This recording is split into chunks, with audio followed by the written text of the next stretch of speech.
The flash came first. Not the crack of thunder. Not the screaming. The flash. A jagged finger of white light that turned night into day for exactly 1 second, touching down on the metal goalpost like God himself was trying to end the game. What happened in the next 4 minutes would change football forever, and somehow, against every law of physics and common sense, everyone walked away. But they shouldn't have. They really, really shouldn't have. This is the story of the most dangerous game ever played. And I'm not talking about dangerous tactics or dirty fouls. I'm talking about a match that nearly became a mass casualty event, where the final score became completely irrelevant because the real question was simpler and far more terrifying. Who would survive? Let me take you back to June 14th, 1998. The place, Florida. The Citrus Bowl in Orlando, to be exact. The occasion, a crucial qualifier that could determine which team would advance to the next stage of the tournament. Two teams that had traveled thousands of miles, trained for months, and carried the hopes of millions on their shoulders. The weather forecast that morning? Sunny with a slight chance of afternoon showers. That slight chance was about to become a nightmare written in lightning and rain. Here's what nobody tells you about Florida in June. The storms don't just roll in, they ambush you. One moment you're sweating under clear skies, the next you're in the middle of what feels like the apocalypse. Meteorologists call them pulse thunderstorms. Locals call them hell from above. They form fast, strike hard, and they don't care about your plans, your schedule, or your multi-million-dollar sporting event. The teams arrived at the stadium around 4 p.m. for the 7 p.m. kickoff. Players went through their routines. Some listened to music, some prayed, some joked around trying to burn off nervous energy. In the stands, 45,000 fans started filing in, waving flags, painting their faces, preparing for the spectacle. Vendors sold hot dogs and beer. Kids got their faces painted. It was supposed to be a celebration of the beautiful game. Nobody was checking the radar. That was someone else's job.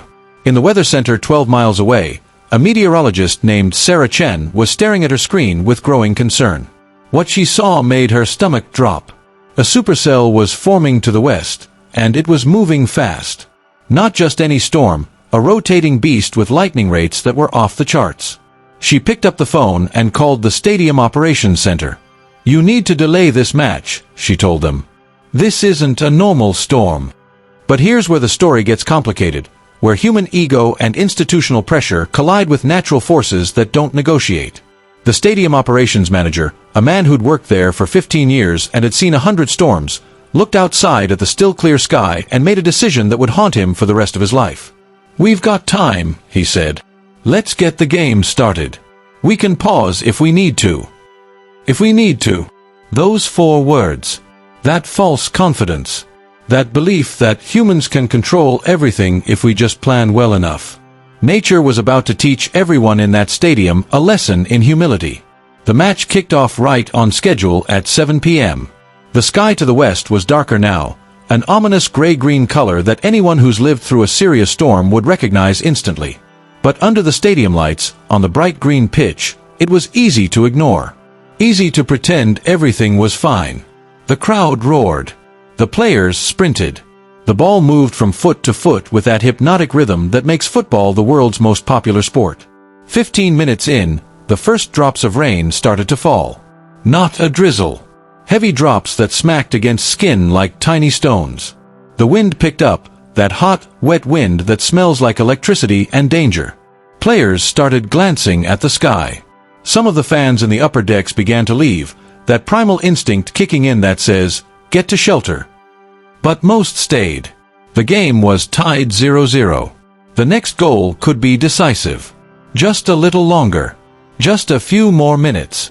23 minutes in, the storm hit. Not gradually. Not with warning. It hit like a freight train made of water and fury. The rain went from heavy to biblical in seconds. Visibility dropped to maybe 20 feet. The wind became a living thing, howling through the stadium with a voice that sounded almost human. And the lightning. Oh God, the lightning. It wasn't in the distance anymore. It was here, striking all around the stadium, each bolt followed by thunder so loud it physically hurt, the kind of sound you feel in your chest like a second heartbeat.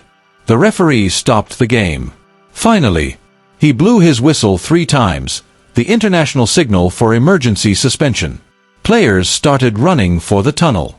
But here's what you need to understand about a stadium that size. It takes time to evacuate.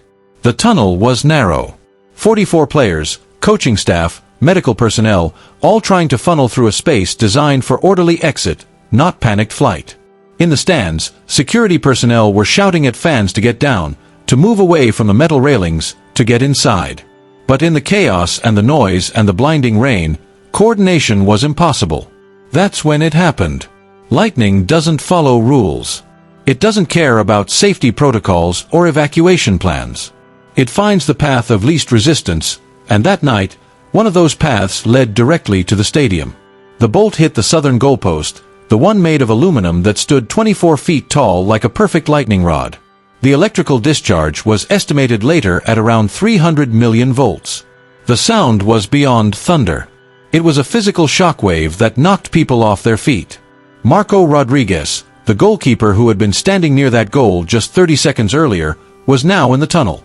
He would later say he felt the electricity in the air, felt every hair on his body stand up, felt a pressure in his ears like being underwater.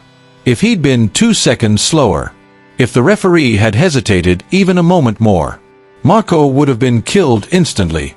But the danger wasn't over. In fact, it was just beginning.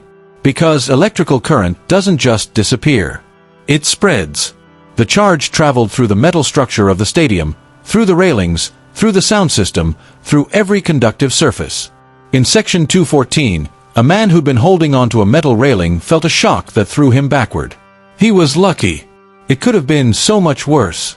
A witness later described seeing a blue arc of electricity dancing along the barriers like something out of a science fiction movie. And still, somehow, the evacuation continued.